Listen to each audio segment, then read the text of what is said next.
단순한 이야기가 아니어서 여기서 결론이 날 것 같진 않아요.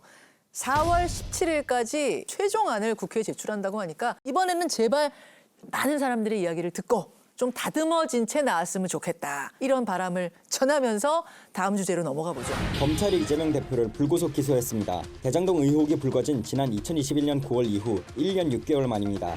검찰은 이 대표에게 특경법상 배임과 뇌물 등 모두 5개의 혐의를 적용시켰습니다.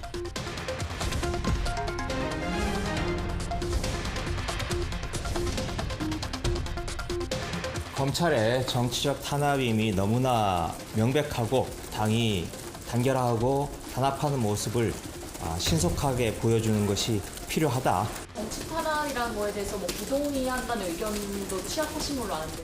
아니요, 그런 거 없었습니다. 그런 거 없었습니다.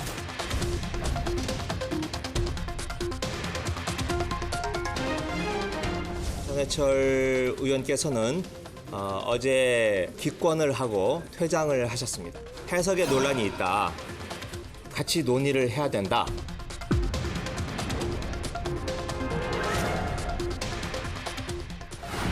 어떻게 된 건지 그 어느 분한테 여쭤봐야 돼. 제가 어떻게 된 거예요? 제가 설명을 간단하게 예. 하고 비판을 받겠습니다. 우선 첫째, 지금 전해철 의원의 이야기처럼 이 당원 80조의 해석에 문제가 있을 수가 있어요. 부패의 문제로 기소된 당직자, 여기는 즉시 직무를 정지하고 그리고 콤마하고 당무의 의결로 달리할 수 있다 이렇게 돼 있는데 이 두 문장을 끊어서 볼 거냐 연결해서 볼 거냐 이런 문제거든요.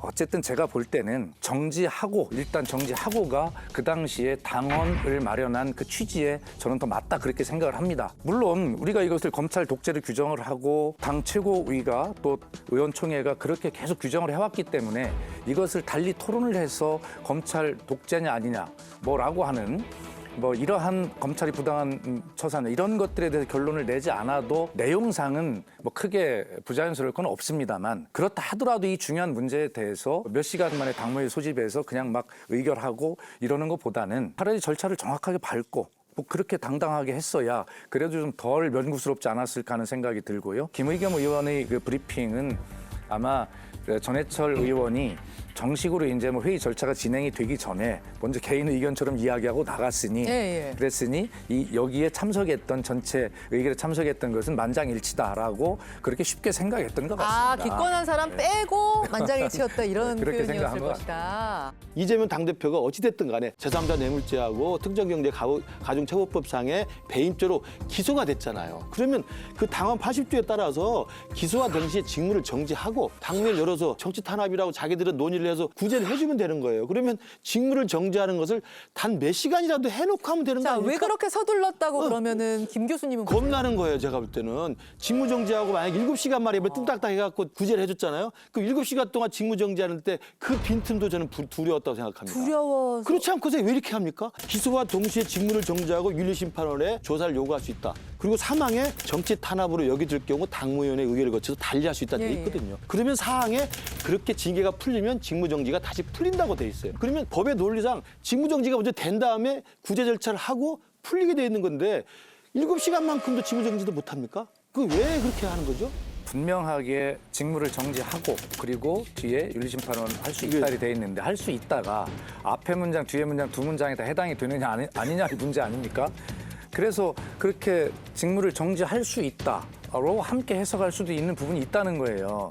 그러나 그렇게 해석이 가능하더라도 문재인 대표 때 이 개혁 당원을 도입한 취지를 보면 그건 분리해서 일단 직무를 정지하고 그리고 할 수 있다를 해석하는 것이 그렇게 좁게 해석하는 것이 맞겠다라고 하는 게 제가 인정하는 건 아니겠어요? 고맙습니다. 네. 그것이 두려워서 그런 게 아니겠느냐 김근식 교수님은 그러셨는데 왜 두려운 거냐면요. 회기를 하루도 빈틈을 안 두잖아요. 3일째 나도 회기를 열잖아요. 왜? 두려우니까. 근데 두려운 게 아니라 너무나 당연한 것이기 때문에 따질 필요가 없어요. 두려워서냐 당연해서냐 이런 와중에 비명계의 반응들을 저희가 한번 모아봤거든요. 들어보시죠. 기소되자마자 몇 시간 안에 당무회의를 소집해서 이거는 정치 탄압이니까 당직 정지 안 하겠다 이렇게 발표를 해요. 이걸 이렇게 졸속으로 당무회의를 열어가지고 그냥 답정 당무회의가 되면 국민들이 신뢰를 하겠습니까 이거? 이 제도를 인사를 수정할 때 제가 비대위원장이었지 않습니까? 일단은 직무를 정지시킨 다음에 복구시켰어야 되는 게 아니냐는 절차적인 문제는 이 사망, 예외로 한다는 조항의 정신에 맞지 않는 것이고요. 정말 철통 같은 태세.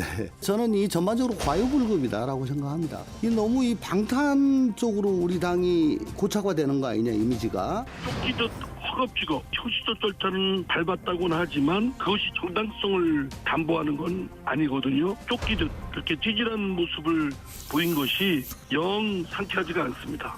이재명 대표가 자신의 신상에 관해서 정리가 필요하죠. 거치 정리가. 대표직을 내려놓는다라고 하는 것은 사실은 굉장히 어려운 문제입니다. 과거의 어떤 전례를 보게 되면요. 지지율이 거의 뭐 한 10% 후반 막 20%를 넘지 못하고 막 이런 어떤 어려운 상황이어서 도저히 선거를 치르지 못하는 경우 그런 어떤 객관적인 상황이 없는데도 불구하고 그냥 무조건 내려와라라고 하는 경우는 좀 전제에 맞지 않는 이야기를 한다고 봅니다. 절차상의 문제가 있었고 이재명 대표가 셀프 구제한 거 아니냐 뭐 이런 지적들이 나오는 건데요. 김성희 소장님.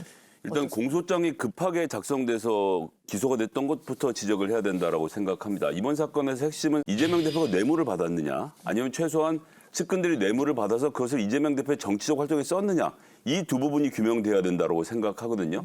그것이 규명된다면 누가 이재명 대표를 지지하겠습니까? 뭐 너무 당연한 이야기인데 검찰이 지금까지 흘린 이야기의 두 가지 핵심은 첫 번째 482억 원.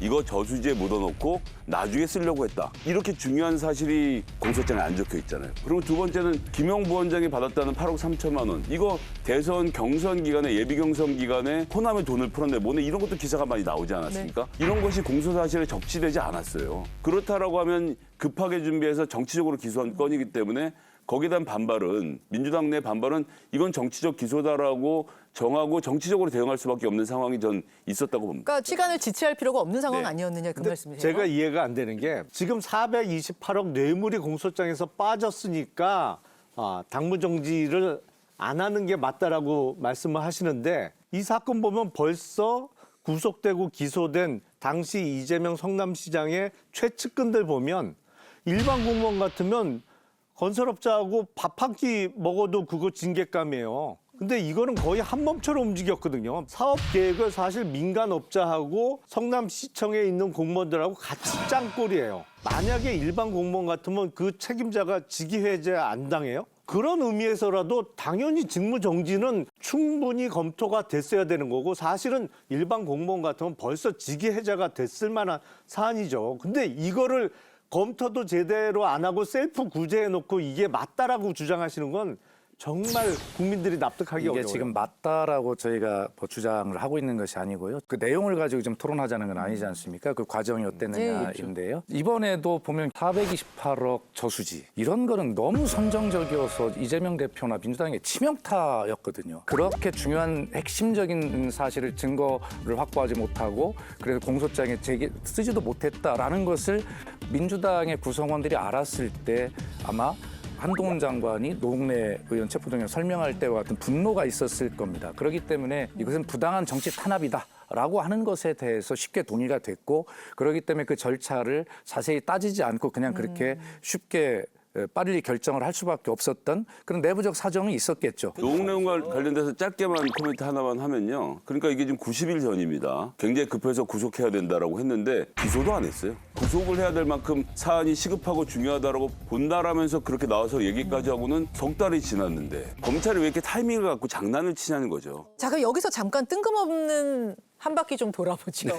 뜬금없는 한 바퀴. 과연 이재명 대표에게 비명계란? 배수진을 쳤는데 찾아온 가뭄 같은 존재라고 생각합니다. 어렵네요. 설명을 좀 할게요. 예. 그러니까 이재명 대표는 배수진을 칠 수밖에 없는 상황이에요. 구속이 되거나 뭐 사법 처리를 받느니 무조건 뚫고 나가야 된다. 민주당은 일치단결해서 맞서 싸우자라고 배수진을 쳤는데 네. 갑자기 뒤가 허전한 거예요. 이게 가뭄이 들어서 강바닥이 드러나. 이게 배수진이 생각지 의미가 못했던 없어졌잖아요. 상황. 그러니까 퇴로가 열렸잖아요. 가뭄 같은 상황이다. 김구식 교수님. 이재명 대표에게 비명계는요. 몸 안에 가시 같은 존재예요. 그러니까 지금 이재명 대표에게 비명계는 자기 몸 안에 가시야. 근데 이재명 대표는 그동안 굉장히 험한 인생을 살았기 때문에 이 정도 가시쯤이야 뭐 그냥 뭉개고 가도 된다. 이길 수 있다 생각하지만 그 가시는 계속 자랍니다. 몸 안에 가시가 자라서 비명계에 의해서 이재명 대표는 가시에 먹히는 상황이 될 겁니다. 야, 독하게 두 분 다 해석을 하셨는데 자, 이쪽에 질문 드립니다. 비명계에게 이재명 대표란? 아픈 손가락 뭐 이런 표현이 갑자기 전 떠올랐는데 민주당에 사실 이재명 대표 같은 미래 대선을 향한 큰 자산이 어디 있습니까? 그런데 이런 자산이 검찰의 부당한 정치 탄압적인 수사들에 의해서 상처가 계속 나고 있죠. 굉장히 마음이 아플 겁니다. 우리의 소중한 자산이 자꾸 상처가 나니까. 그런데 총선을 앞둔 그런 입장에서 보면 우리 대장이 장수가 막 상처가 났는데 어떻게 전쟁을 치르지? 예, 가랑비에 옷 젖는다고 자꾸 그 검찰의 그 무차별적인 피의사실 공표 그걸 받아서는 언론 이거에서 중도층에 있는 국민들의 여론이 움직이고 있는 건 사실인 것처럼 보이거든요. 지역에 가면. 그렇기 때문에 아픈 거예요. 이러지도 못하고 저러지도 못하고. 그래서 비명계가 이재명 대표를 생각할 때 뭐 버려야 되겠다 이런 측면이 아니라 상처가 난 그 손가락이 굉장히 아픈 뭐 그런 것이죠. 네. 아니 지금 여기에서 이쪽으로 넘어오니까 너무 이상한데? 톤이 확 달라져. 여기는 가시 막 아픈 손가락. 굉장히 지금 바라보는 시각이 다르다. 자, 김성회 소장이 뭐라고 하실지 궁금해요. 비명계에게 이재명 대표란? 밥총무다. 예? 밥총무? 예, 밥총무. 처음 들어보셨습니까? 몰라요. 밥총무. 저는 가장 옛날에 우리나라에서 있었죠. 가장 유명한 밥총무는 이시원 공직기강 비서관, 대구고검의 국정원 댓글 사건으로 좌천돼 있던 윤석열 검사를 모시고 예. 오늘 점심은 뭐 먹겠는지를 정했던. 그래서 매일 점심 뭐 먹을지 정하는 밥총무 역할을 했고 그걸로 지금 대통령실에서 같이 근무를 하고 있는 그 인연으로 그 밥총무라고 하는데요. 요즘 이재명 대표가 점심 저녁 계속 같이 먹는 사람이 다 비명계입니다. 아, 그래요?